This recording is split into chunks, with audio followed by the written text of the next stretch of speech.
Now sports with Chris Dewar from the Little Jess Chrysler Dodge Jeep and Ram Sports Desk. Well, tip top of the evening, everybody, and welcome to Sports Final, where tonight we're just going to dive right in. Lots to get to, and we'll start with the best news of the night. For the first time since 2007, KHQA has a chance to win a state championship on the wrestling mat. Tate O'Shea does the deed today, upsets the number 2 ranked wrestler in the state, and punches his ticket to tomorrow night's championship bout in 2A at 138 pounds. That's the good news for Tate as he tries to supplant Ryan Hellenthal as the next KHQA champion again since 2007. The unfortunate news is Tate is going to have to pull off maybe the most massive upset in the state to do so, taking on defending state champion McKinley Robbins, who is committed to Oregon State to get that done tomorrow. We will certainly keep you appraised. Let's take you now to Champaign.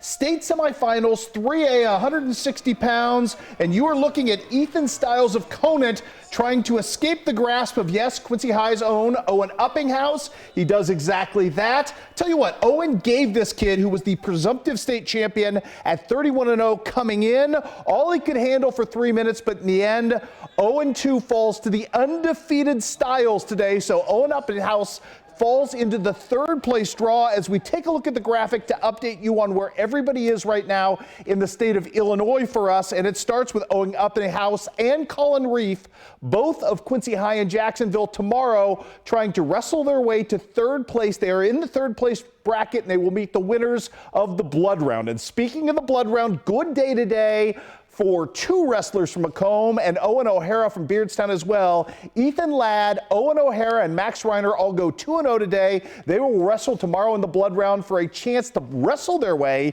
into the third place match in their respective classes. By the way, also tonight down at Missouri, district wrestling gets underway with the first 2 rounds. Colin Arch, the pride of Palmyra, no surprise, won both of them, including the 150th career victory that he has posted. That's an unbelievable achievement, Zach, almost like scoring 2,000 points or better in your high school basketball career. And speaking of basketball, oh, yeah, we had a showdown regional title game, Brown County and Biggsville West Central. Dave Phelps and the Lady Hornets back in the regional title game again. I'll tell you what, out of the gates, the ball movement was excellent. They find Ashley Markert. She lays it in for 2. The Hornets are just now getting going, though. Here's Claire Finn. She's going to get things started here. 3-pointer goes from her, and then a 4-point play on this one, actually. She would get fouled on the back end of that one. More from her in just a bit. And then it's Gracie Head in time. Check this one out, finishing through the contact. 14-7 Brown County at this point. And the Lady Hornets going to push the ball in transition, and it's Katie Flynn with a long-range 2. That one's going to go the very next possession. You know what? No one's going to guard her, and if you're going to do that, she's going to fire away, and she's going to make this one, knock this one down.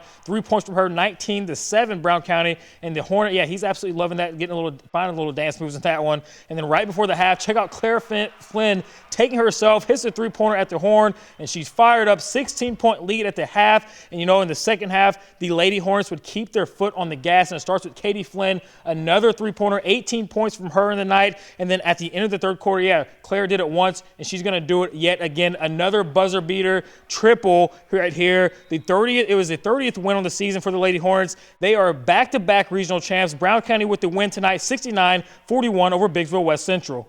They will head off to the sectional coming up at A-Town to take on Elmwood. That should be plenty of fun coming up on Tuesday night. More good news. Stop me if you've heard this one before. Val Creviston's Route Catholic Gals making a run, winning their regional tonight over Carrollton. Up next for them, oh look, home cooking for them as they'll take on Oakville on Tuesday night in the sectional semifinal at 6 o'clock. The bad news tonight, Pittsfield's bid for an upset against Hillsboro is over. And unfortunately, so too the season for the Lady Sockies. It will be Q&D versus Hillsboro coming up in the Porta sectional on Tuesday night. Zach, Southeast Iowa. Yeah, we're going to head over to Keokuk and Quincy Notre Dame taking on matching up the other day, and it's going to start things off with Diego Garcia. Yeah, he's going to get into the cup. He's going to lay one in for 2 right there. He's really good at doing that. And then here's Brenton Horde. Yeah, doing it from long distance. That's 3 of his 28 points right there. But you know what? QND has a big guy named Jake Wallingford, and he's going to do Jake Wallingford type things. Coming down the lane with the big-time slam for him. And then here's Blake Chase going to answer back for the Chiefs. 3 points of his own. But I tell you what, Jake Wallingford, really good, really big. He's too big to stop inside right here. In this play in particular, the rebound into 2 points. That's 2 of his 19 points. And then Diego Garcia, nifty little finger roll for 2 points. Yeah, he finished tonight with 16. And then check out Braden Sheffield. Yeah, he's going to get the steal right here. The run-out bucket is going to finish the layup, and then we'll finish things off with some more Braden Sheffield with the rebound, the pass, and he's going to lay one up. Quincy Notre Dame would fight back. Although Keokuk would have a lead, they would fight back and win this one 69-63. Your final there. Homecoming and the end of the regular season at Payson Seymour and Western trying to spoil things tonight. And man, it would not happen. What a start in this one for the Indians. They're not afraid to play the night before the start of regionals. Lane Barker with the hustle play spotlight right there, just out sprinting everyone at the back end. Check out the passing here. Andrew Wilson, what a whip right here into Zach Rucker. That's 2 the easy way. About the only easy point you could find against that Payson defense tonight. Richie Martin doing what he does from distance right there, knocking down the triple. Little touch pass magic coming right here as well from Brian Deeker to Blake Schwartz. And yeah, it was on from that point forward. Lots of good ball movement from Payson Seymour. Wyatt Nyson right here going to hook up with Mr. Deeker as well on the back end of everything.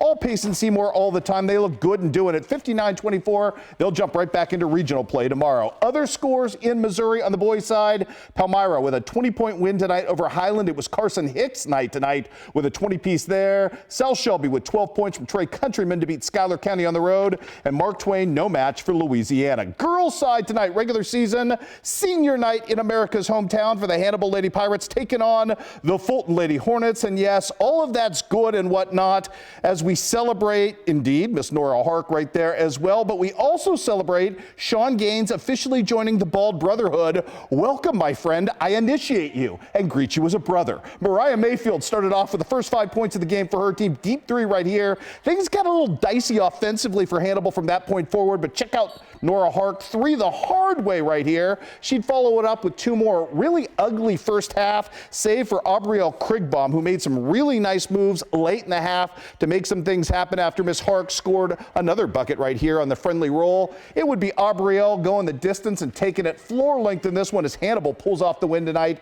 53-26 was your final in that contest. By the way, forgot to mention Hannibal boys fall to Fulton as well tonight. Girls win 53-26. Elsewhere, the South Shelby girls upset tonight by Schuyler County. Final count in that one's 55-50 in the regular season finale. Louisiana, too much for Mark Twain. It was Highland falling to Palmyra tonight, and Centralia a winner over Clark County 55-19. Now, in better Clark County news today, we have football signing news as talented edge setter Wyatt Randall signed early this morning in Cahokia to continue his promising football career as part of that wildly elevated Culver Stockton defense. Today, really, there's no words to describe. I mean, not just me, but these other guys that are here and the ones that can't be here.